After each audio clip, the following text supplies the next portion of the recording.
my 90s episode.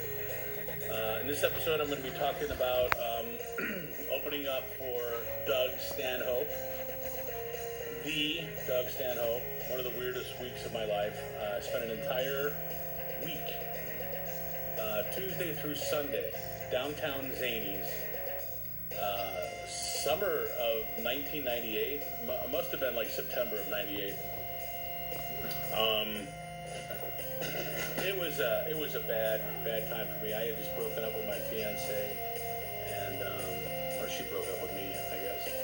And I mean, literally, it just like a week or two, and I had to go do a week with Stanhope at Zanies. If you guys know anything about Doug Stanhope, he don't play well with others.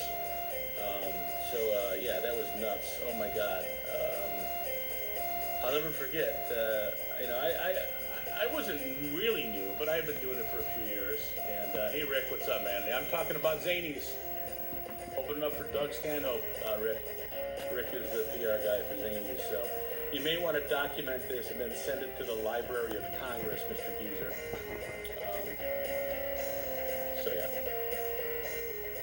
It was nuts, man. Here, I'll tell you what went down. I was supposed to work at Zanies in Mount Prospect, which is not around anymore. If you don't remember it, I think it was on like Mount Prospect Road, and it was originally a Red Lobster, turned into a comedy club.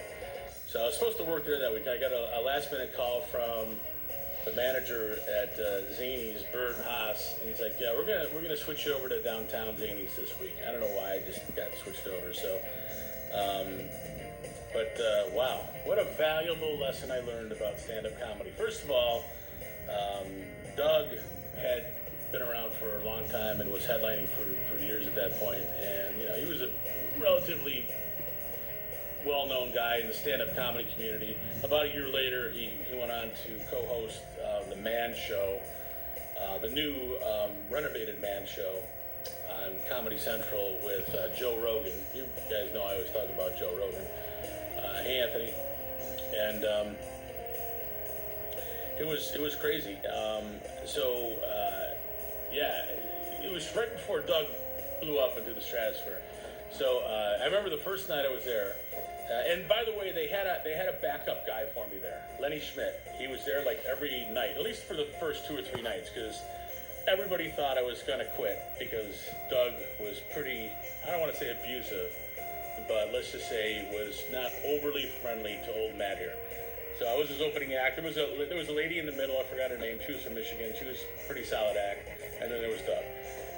And Doug was bragging all week about how his new friend, not his new friend, but how his friend Mitch Hedberg had become a new celebrity recently over the past several months, and he was talking about that a lot. So he was really close with Mitch Hedberg.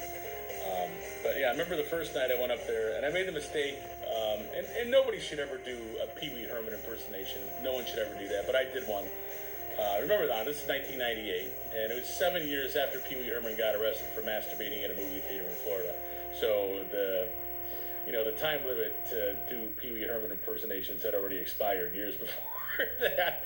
So I went up. I only had to do 10 or 15 minutes. I don't know what the hell I was doing because I had better material than Pee Wee Herman impersonations. So yeah, I went up and did it, and Doug just crucified me, man.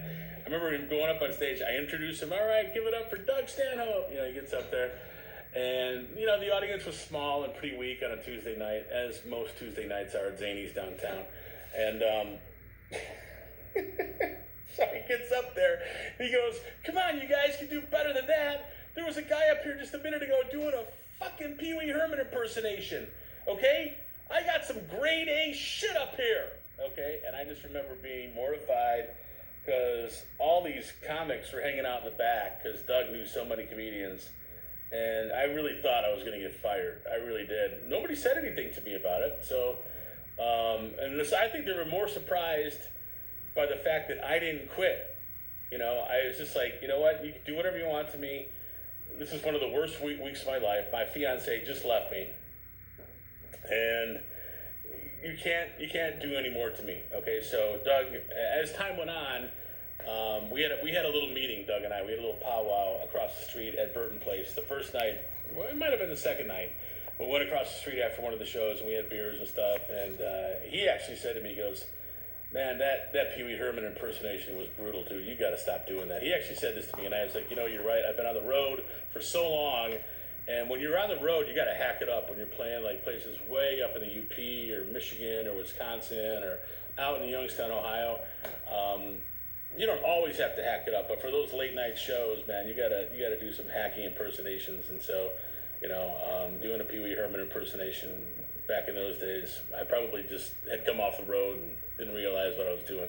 So yeah, but I changed my act for the rest of the week. Made it some grade A shit. So yeah. Oh man. But the '90s were pretty cool. Actually went to the very final concert